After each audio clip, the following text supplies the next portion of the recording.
De 9 a 12. Muy buenos días, bienvenido a Radio Compañera. Muy buenos días, querido Juan Carlos, un saludo enorme a la audiencia de la Radio Compañera. Muchísimas gracias, Arturo, por tu tiempo, por los minutos que nos vas a brindar. Está también con nosotros, me permito darle la bienvenida a María José Rodríguez, especialista en crisis reputacional y comunicación estratégica.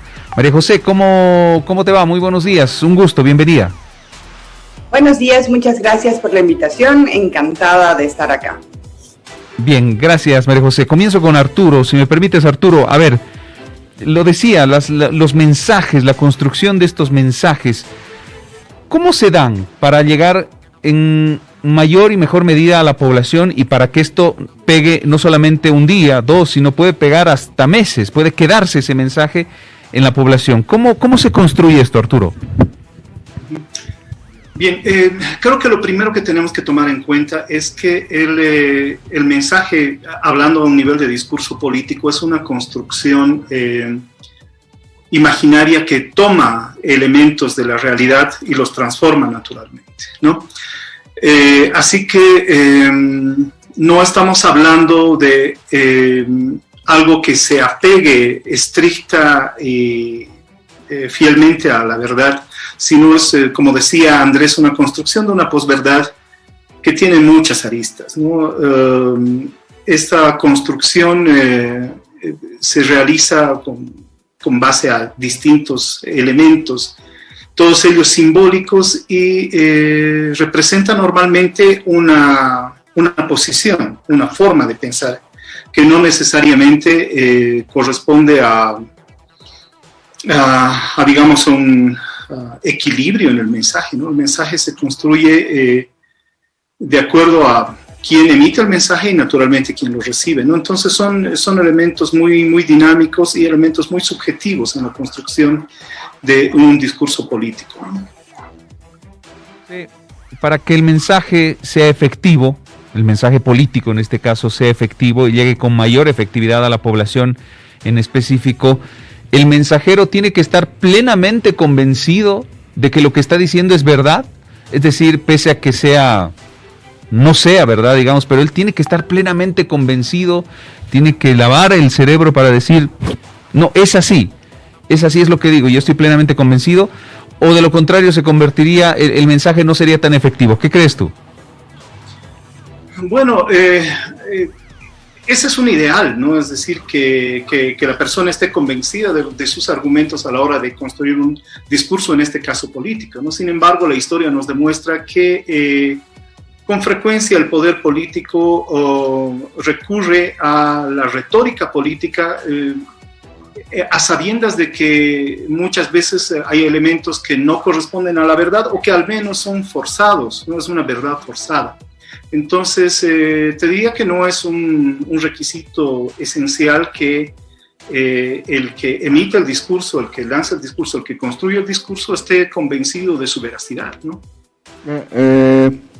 María José, ¿cómo estás? Un gusto tenerte en el programa. Gracias por tu tiempo, María José. Hasta ahora, ¿es creíble esta narrativa de golpe?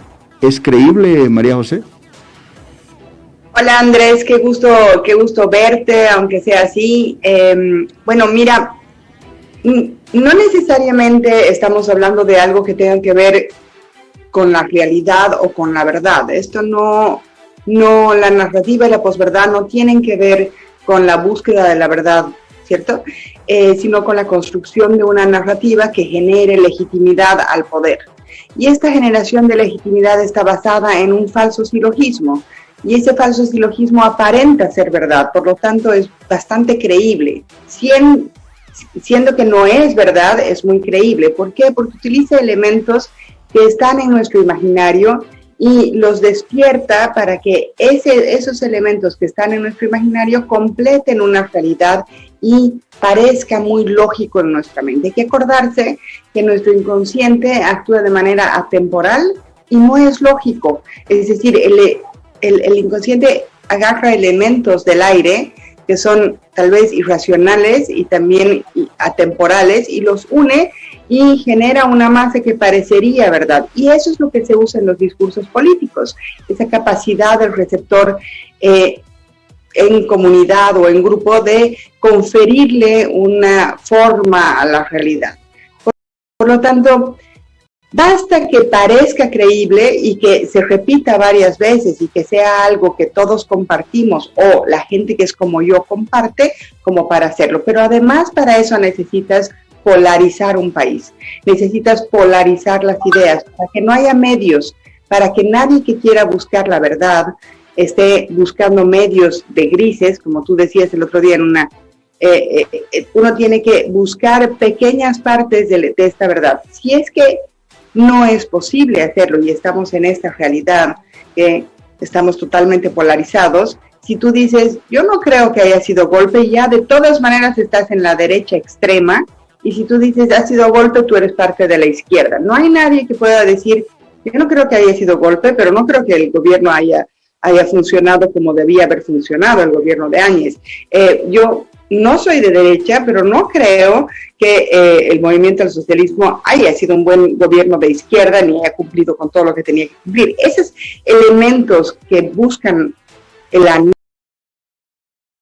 análisis justamente se pierden en un país polarizado. Por lo tanto, si tienes una posverdad que está bien construida desde las creencias que tenemos como comunidad dentro de nuestra cabeza, de nuestra cultura, de nuestro imaginario, y eso se completa directamente y parece verdad, más un país que está totalmente polarizado y que no permite hacer un análisis de justo de lo que está pasando, entonces te va a dar el mejor escenario para construir esta posverdad y para que esa suerte de verdad parezca creíble y se convierte en una narrativa que legitima a los poderosos. María y eso José, es lo que es.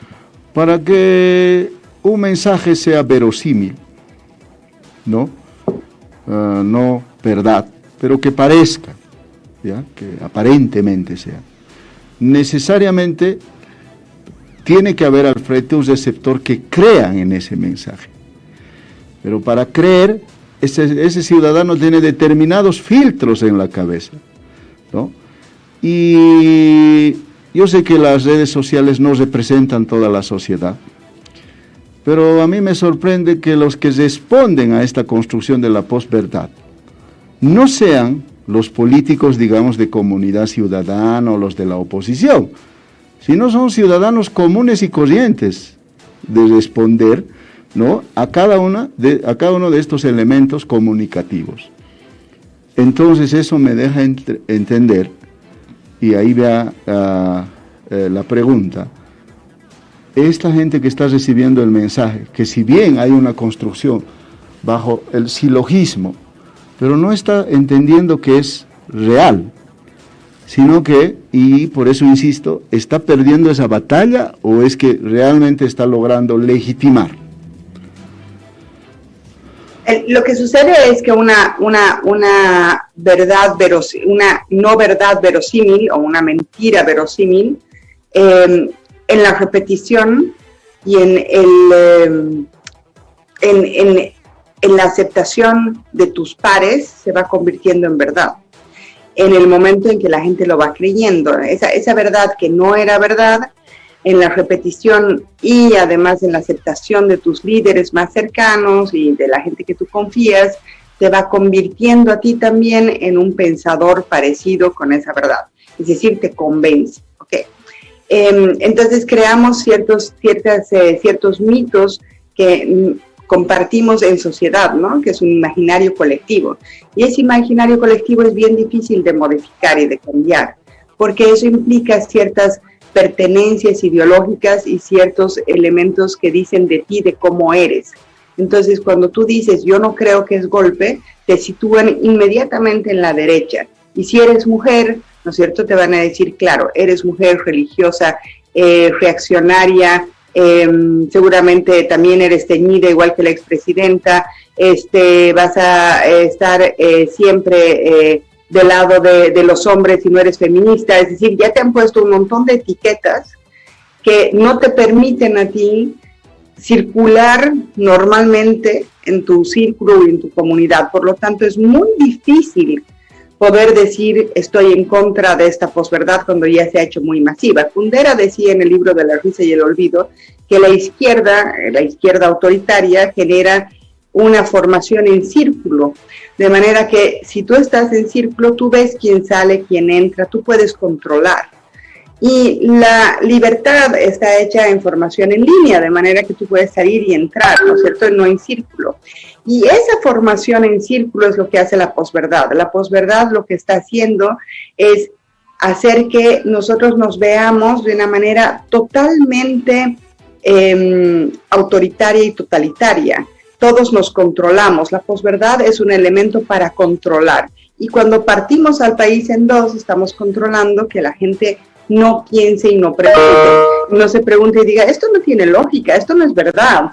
Porque si tuviéramos esa libertad, estate seguro, Andrés, que no tendríamos tanta gente que diría esto con tanta vehemencia, ¿no es cierto? Y es porque se tiene miedo de ser etiquetados de una u otra manera. El miedo está actuando en este momento también. Entonces tú tienes un factor de control social, que es la narrativa, y el ser diferente te hace ponerte en peligro, te saca de tu comunidad y te pone en peligro, pero además te saca de tu comunidad como aquella persona que no tiene una lógica similar a los demás. Por lo tanto, eres el raro y eres el especial, que hay que sacarlo y hay que dejarlo afuera de la comunidad. Y estar afuera de la comunidad en un momento tan difícil que atraviesa el país es muy riesgoso. Y es muy riesgoso en un momento en el que tú presientes que todo se está volviendo más autoritario. Por lo tanto, esta posverdad no solamente es una construcción que se puede desmoronar, sino que tiene otros sentidos y actúa de una manera de control social, si quieres, y de control del pensamiento. Y eso es lo peligroso. Eso es lo peligroso. Arturo, unas son las condiciones de producción del mensaje, a partir de un ser histórico, de un interés, de un propósito, y otras son las condiciones de decodificación de ese mensaje. Voy a poner un ejemplo de estos últimos días, Arturo.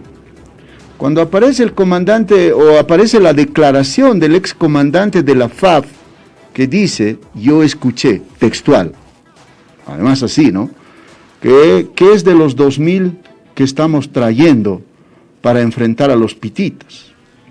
Además escuché, textual, que hay 15.000 que van a bajar y van a quemar la ciudad. Eso escucha un ciudadano, ¿ya? Pero es probable que no se crea todo, porque ese ciudadano tiene en su recuerdo, y la quema de los buses, y la quema de la casa de tal persona, con razón, y los que gritaban, ahora sí guerra civil, ahora se explica todo. En ese plano, Arturo, ese mensaje está logrando convencer a la mayoría de la gente que hubo un golpe. Yo creo que esto tiene un proceso y claro, este proceso de construcción de la opinión pública ha sido muy dinámico, ¿no? Naturalmente que cada declaración, cada revelación nueva te sitúa a un lado o al otro de este mensaje de si hubo golpe, si hubo fraude, etcétera, etcétera, ¿no? ¿Cuán efectivo ha sido esto? Yo creo que también es dinámico, pero ha llegado un momento constitutivo, digamos, un quiebre político en el que ese discurso ha vendido un 55% de la votación, ¿no? Te digo que es dinámico porque ahora, con todos estos elementos que nacen, puede que ese porcentaje se haya modificado. Lo que decía María José, lo acabas de repetir, también depende de la subjetividad de cada persona, ¿no? Hay un fenómeno muy interesante que es el fenómeno yo quiero creer, es decir, tenemos mayor tendencia a creer o a dar como ciertas aquellas noticias que coinciden con nuestra forma de pensar, ¿no? Entonces habrá gente que sigue al movimiento al socialismo de manera vehemente, que diga, no, este tipo está mintiendo, este militar nos está engañando, eso no ha sido así, es incorrecto y qué sé yo, ¿no? Del otro lado habrá gente que se crea también el discurso del militar sin cuestionar absolutamente nada y un porcentaje que no creo que sea desdeñable tampoco de la población hará lo que tú dices, ¿no? Es decir, atará cabos y dirá, esto corresponde con esto que yo he visto, ¿no? Con esto de lo que yo he sido testigo, ¿no? Entonces, no hay que olvidar que el discurso, una vez más, es una construcción subjetiva, ¿no? Y que tiene que ver con la subjetividad del propio receptor, ¿no? En ese entendido, María José, si me permites, María José, es el mensaje hasta ahora, porque seguramente va a seguir habiendo mucho, esto recién está comenzando, y seguramente habrá muchísimos más mensajes, muchísimas más revelaciones, pero hasta ahora el mensaje está llegando de muchos actores, no solamente políticos. No nos olvidemos que ha salido información o el mensaje relacionado con el criterio expresado, dicho sea de paso, en un documento, ni siquiera en solamente declaraciones de la Iglesia Católica, de políticos, de actores fundamentales. Pero hasta el momento, por lo que hemos visto, María José, han sido mensajes contradictorios. ¿A qué me refiero? Sale un informe oficial de su participación en toda esta situación de la Iglesia Católica e inmediatamente sale el otro mensaje que dice, no, eso es falso, son mentirosos. Sale el mensaje de un ex comandante de la FAP que declara, ni siquiera mediáticamente, sino ante la justicia, ante el Ministerio Público, y sale el otro mensaje de ex autoridades que dicen, no, está mintiendo, son falacias. En esa construcción, con esas contradicciones que se han convertido incluso en tu palabra contra la mía, ¿cuán importante es la credibilidad del mensajero? Los griegos decían que el mensaje o que la palabra tenía posibilidades de ser muy fuerte en la medida en que tuviera una consecuencia y que estuviera dicha por una autoridad, ¿okay? Y yo creo que la credibilidad del mensajero en Bolivia no es tan fuerte ahora, salvo, digamos, la Iglesia Católica o gente que o gremios, o si ya son más sumados, qué sé yo, pero uno siempre duda del mensajero. Sin embargo, creo que los bolivianos estamos más anclados en la consecuencia que pueda tener esa palabra. Si yo pienso de esta manera, ¿a qué me comprometo o contra qué estoy? Si pienso de esta otra manera, ¿cuántas puertas se me pueden cerrar? No estamos ya hablando de solamente si es creíble, si el mensajero es que hay una consecuencia. Es que lógicamente estamos enarbolando en nuestra mente que mañana puede ser peligroso pensar de esta manera o de esta otra manera para mis fines, no sé, profesionales, de amistades, familiares, etcétera. Y ese elemento es el que está deteniendo o haciendo que el mensaje sea efectivo, ¿ok? También hay que tomarlo en cuenta.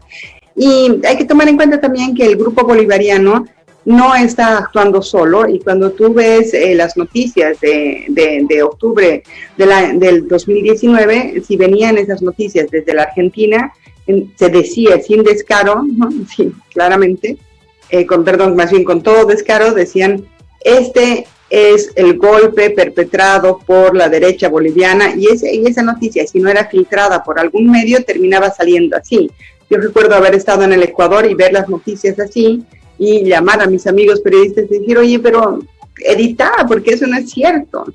Pero ese ejemplo solo para demostrar que cuando hay una corriente de información bien enarbolada, bien construida, y que va saliendo y que va nutriendo, se va replicando de manera que la gente ya ni siquiera se pregunta afuera si es que esto estaba bien o no, porque no tiene toda la información, pero parece muy real. Eso en el mundo alrededor de Bolivia. Y dentro de Bolivia hay que tomar que existe la consecuencia de lo que estás pensando, además de una corriente que te empujan y que no dejan pasar ni un resquicio para que la gente pueda dudar de esa gran posverdad. Y es que si no es del todo verdad, tienes que trabajar a diario para construirla, reforzarla, para que no se vea ninguna fisura, porque desde ahí es que va a haber un control en la sociedad. Bien, Arturo, para finalizar, en estos últimos minutitos que nos quedan, eso es lo que decía María José, esa corriente de información estructurada, en este caso en específico, en esto del denominado golpe de Estado, ¿está así? ¿Está bien construida? ¿Está bien elaborada? ¿Está llegando claramente a la población? ¿O está quebrada? ¿Está rota? Bien, yo creo que se asienten algunos elementos simbólicos muy fuertes que podrían darle verosimilitud, ¿no? El hecho de tener, por ejemplo, las imágenes de un militar en traje de faena imponiendo la banda presidencial a Yanine Áñez, ¿no? De tener parte de la ciudad militarizada. Entonces van aportando elementos constitutivos que le dan verosimilitud al mensaje, ¿no? Sin embargo, luego, y es lo que estamos viendo en estos días, aparecen otros elementos que contradicen esta imagen. Entonces, yo creo que ningún constructo discursivo, retórico, que no se asiente en absolutamente la verdad, va a ser eterno. Entonces se va desgastando con el tiempo y creo que es lo que está ocurriendo, ¿no? Bien, Arturo, muchísimas gracias por tu tiempo, por el análisis que nos has brindado esta mañana sobre este tema. Muchísimas gracias, Arturo. Gracias a ti, Juan Carlos. Gracias, Andrés también. Un abrazo enorme, Arturo Choque nos ha acompañado. María José, lo propio, muchísimas gracias por tu tiempo. De 9 a 12.